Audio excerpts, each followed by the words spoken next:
Alright guys, welcome back to the channel. True Knight here. So, as you guys can see in the thumbnail, I wanted to talk about today the future of deck building in Yu-Gi-Oh! I'll just pull this screen up while I'm talking and everything. So, give you some True Knight lore here. I originally played Magic the Gathering when I was in high school and a little bit in college. Then I got away from card games for about 5 or 6 years and then came back. And when I came back, I wanted to play Magic, but there was just no crowd for it in Colorado that I could find that I was interested in. So I dived into Yu-Gi-Oh! And it's been that ever since.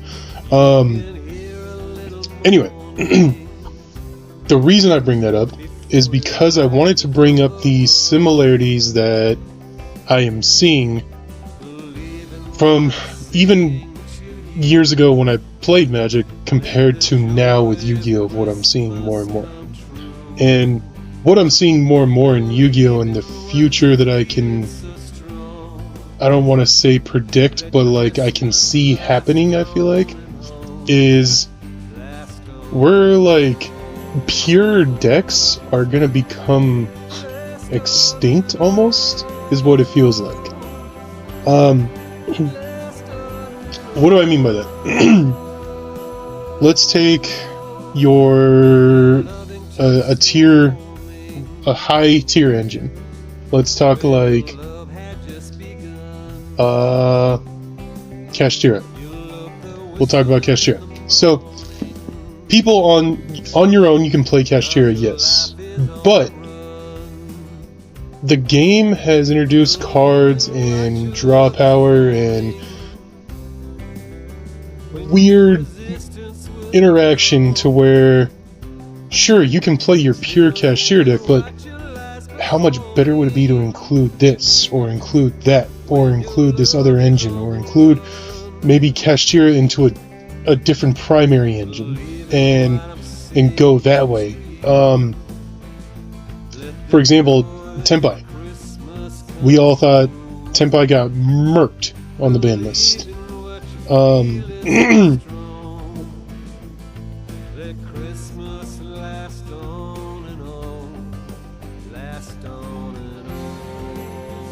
So sorry, my wife, work, pregnancy stuff. Anyway, so apologies. But what I'm trying to say here is that, like, we're entering an age of Yu-Gi-Oh! That I have seen with Magic for years and years. That being that, like, you may play something. Hey, this is my deck. But if you take a second glance at it, like a good 30% to maybe even 40% is something else. But you call it that deck. Now, you have nitpickers who will say, well, I include a 4-card engine, so it's not really that. Yeah. And yes, I get that. I agree completely. I'm on that same board with you. But when I'm seeing decks play Rizel, let's look at Triff. Triff won with a 41-card deck, right? He says 20 of them are starters. And if you look at that, 12 are Rizel cards, and 9 are Fiendsmith cards. And if you look at the finals, look at how much Fiendsmith won that finals. Rizel came in, yes, caused interruption, caused the opponent to react, but Fiendsmith was like putting in work. But it's still called a Rizel deck, a Rizel Fiendsmith deck. When in my opinion, I would have called it Fiendsmith Rizel, because Fiendsmith really shined. And it really, like, showcased. So for me, I'm kind of just like, okay, I'll give you some more examples. I know I'm kind of like ranting, but I'm trying to gather my thoughts here of what I'm trying to explain to you. Look at Voiceless. I just have a picture of it up there, so it's in my head. I have a Voiceless deck, but I play Rizel cards in it. And I also play a Dogmatica card package in it. So my 40 card or 42 card deck has 8 to 9 different engines, 8 to 9 cards of different engines. But I call it voiceless. No, it's voiceless. Like, but in the future, we may be calling it Dogmatica Voiceless Rizel. Maybe the new term in 2025. I just feel like we're heading into a new era of Yu-Gi-Oh! Where you're no longer going to find yourself saying, oh, I play... And for there's very few decks that can, right? Memento can be solely on its own. Malice can be solely on its own. Mermail. Labyrinth. Dryden. Decks like that, right? But you even in those decks that you consider like maybe, okay, I'm playing like 22 engine cards, you might be ballsy and go up to like a 44 card count and include like a secondary engine. Bestials, Kaijus, Dogmatica. Like, there's all these different engines you can include in that deck to maybe bump it up a little bit, right? And I feel like they did that on purpose. And as much as people are wanting to say like, oh man, those Dogmatica cards are looking so great and I can pick up that deck and play with it. Nah, bro. That shit's a 4-card engine and it makes my deck go over the top. Because now my deck is no longer linear. In linear, I mean, even synchro decks are no longer just synchro decks. Now you have synchro decks that play Cash, Engravers, Bestials. Like, I'm shocked we haven't even explored Adventure. Like, the way Yu-Gi-Oh! Is kind of just molding itself into Magic, in my opinion. And, I mean, for all I know, you guys are watching this and you're like, you're a dumbass, what are you talking about? I'm coming from the Magic the Gathering community. I've played Magic for 7-8 years. Like, this is what we did. Yeah, I'll call it a soldier deck. But I'm playing like 8 soldiers and all this other shit. Like, it's no longer just, oh, I play Sword Soul. No, I play Sword Soul, oh my god, Tenny. I play Sword Soul Runic. Like, I play Sword Soul Ryuge. Like, you're no longer just jumping into that one archetype. And if you are, to be honest, to be completely honest, if you are headstrong that, nope, I'm gonna run with this archetype, shame on you. Because there is so much just little engine possibilities you can include in any archetype. Any of them. Why not? Take a jump. Explore it. I'm having... So, I told you guys 8 months ago. Was it 8 months to the day? It's the 12th currently. When the ban list happened and Baron came, and I was pissed off. I was so mad because Sword Soul, in my opinion, was Baron.deck. And I felt so strong with it, and I felt so confident with it. I practiced the combos like crazy. I knew the ins and outs. I knew what to do, when to do it. Any situation that came my way, and then Baron got taken away. And I was pissed for 4 months. I didn't play. I didn't go to a locals. I played on Master Duel, and I talked shit about the game for 4 months. And then I started opening my opinion because I told myself, well, I'm either going to jump ship to Lorcana, or I'm going to stick around and learn. So I started playing different decks. And I'm having more fun with that than I was playing the Sword Soul main. And Sword Soul is still near and dear to my heart. It's my favorite deck ever in any card game. Pokemon, Magic, Lorcana, anything like that. Sword Soul is my favorite deck. And this is coming from a guy... The best I ever played was Stellar Knight when I topped a regional. It's the best I ever did. Sword Soul is still my deck. I am in the group chats locally and everything around here. I'm known as Sword Soul Guy. That's what I play. That's my favorite thing. But giving these archetypes a chance, it's really opened my eyes to like the creativity and what you can do with a deck, and like this whole notion of like you need a 12 to 15 card engine and a place for like 20 to 25 non-engines. I think that's going away. I think we were in that mold here in 2024 because Snake Eye was so damn good. But now we're molding into something new here, where I think it's going to be more of, yeah, sure, your deck can still be 15 card engine, but you can include this sub engine and that sub engine, and then play like 10 non-engine, and make your opponent interact with those 3 engines or those 2 sub engines. Play a little bit of back and forth with those 2 sub engines with your opponent. Maybe even throw in one of your hand traps or something like that to try and make them just keep using resources, right? And then you normal summon your main engine card, your main engine starter, and you say effect. And I feel like that is the future of Yu-Gi-Oh! Is, let's just say an example. Archetype A is my main archetype. This is my main bread butter deck. This is what I want to accomplish. This is how I want to win games. But I'm including this sub-engine to support that. And then I have this other little sub-engine that supports this and this. And then I have my non-engine for, oh shit, something's going wrong. Defense. So I call it main. I know this is weird to say, I know, because we have main deck, extra deck, and side deck, but within your deck, within your main deck, you have your main archetype, you have your support archetype. In some cases, you have a secondary support to your primary support. And then you have your, oh shit, I need to stop this. Non-engine. Okay?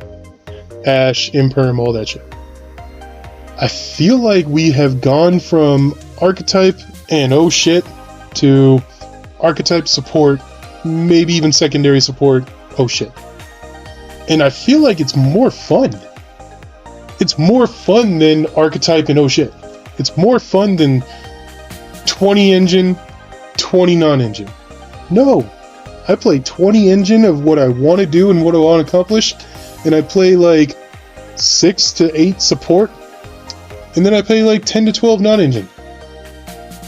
Or in some cases, because supports packages can be so small, I play archetype, support engine 1, support engine 2, oh shit buttons.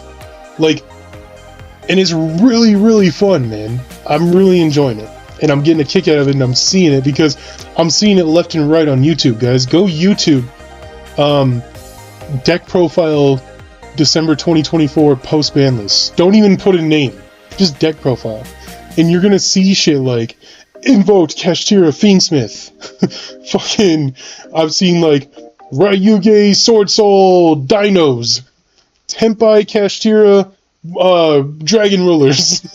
Ryziel with Malice voiceless. Like, and it's the funniest shit because I tell all the people, like, when people are just like, yo, here's my top 5 decks, I'm like, wait. You just said like one thing. What about all those other engines you're including in those decks? That's what brings them over the top. Ryziel, amazing deck. Fiendsmith Ryziel, holy fuck. Insane. Pack. Yeah, Malice is cool. Sky Striker Malice with some Bestials. Like, that's the future of Yu-Gi-Oh! And that's really fun to me. I enjoy that because it's no longer 3 of this, 3 of this, 3 of this, 1 of those, and 2 of this. Nope. Nah. 3 of this, 2 of these, 1 of these, 3 of these, and then here's my secondary engine that supports that engine. 3 in 1. Okay? Now you still have 18 slots open. Yeah, I play another secondary engine. 4-card secondary engine. Okay, you still got 10 to 12 slots. Yep. That's my oh shit buttons. Like, it's really cool, guys. And it makes your deck so much more non-linear. Voiceless, for example.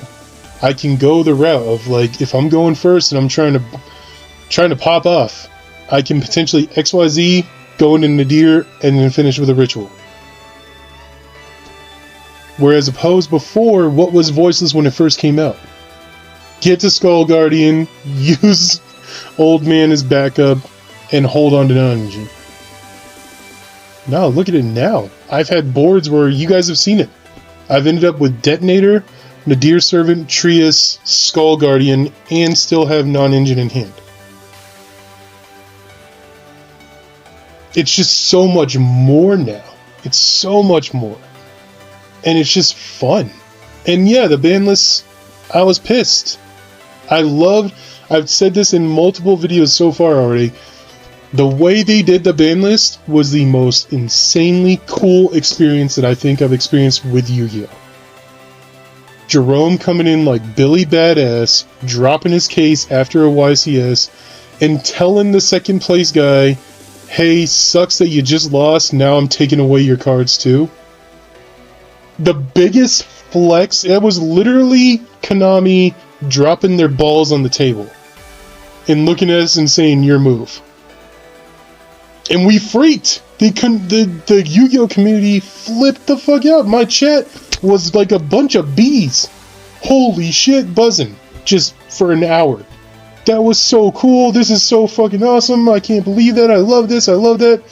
And I was there for it. I was like, man, this is cool. This is so cool. Now, it sucked that I got to see Tenpai go away, and I'm not going to talk about Fire King Snake. That's for another video. But we saw the hits that happened, right? And it pissed us off. At first, like, and I saw several YouTubers agree with me. The way they did it, the fashion they did was insane. I hate the list. Now, more and more, it's just, I feel like Konami needs to come out with a predicated tweet or something like that that just says, we know. Because, like, all these moves happen and everybody starts bitching and all they say is, all you guys say is, we know. Because what do?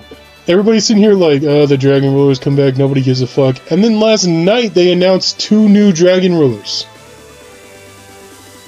Everyone's losing their shit. Holy shit, Dragon Rulers in 2025.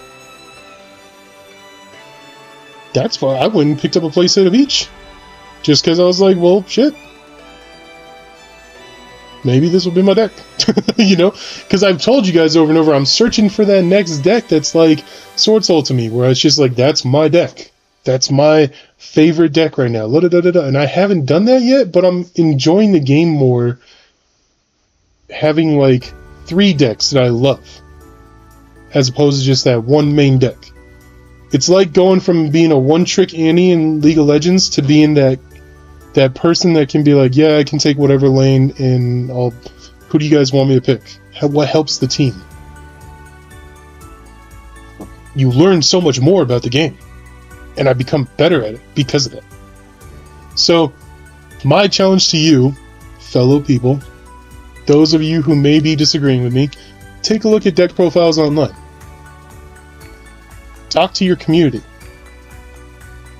Maybe take a little survey in your head or write it down or put it on your phone or whatever for like a week. Find out who is playing just a pure, straight archetype. And then find out all the people that are like, nah, I'm mixing this engine in. And I got that. This is my spice. Like, that's the way forward with Yu-Gi-Oh! This is the way.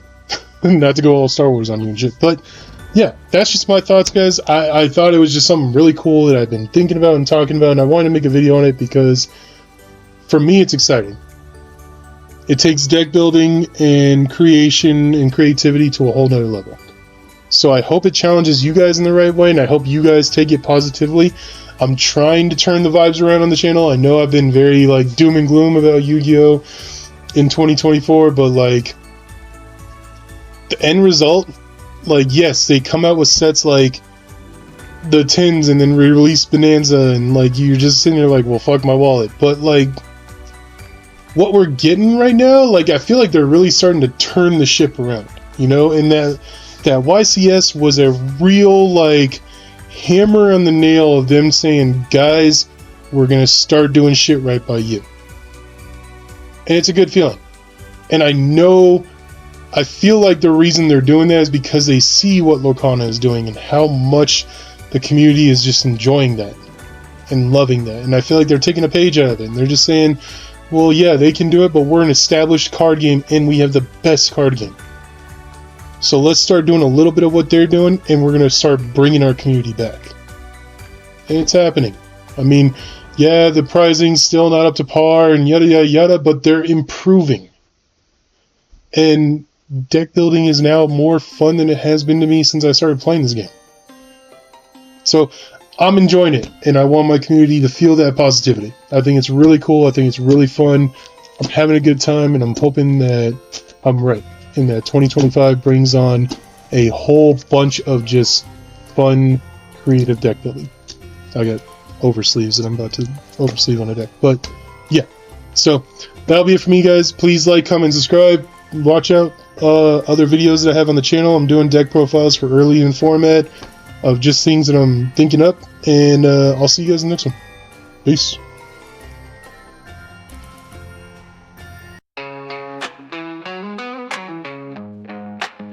Yes, let's go. Come on.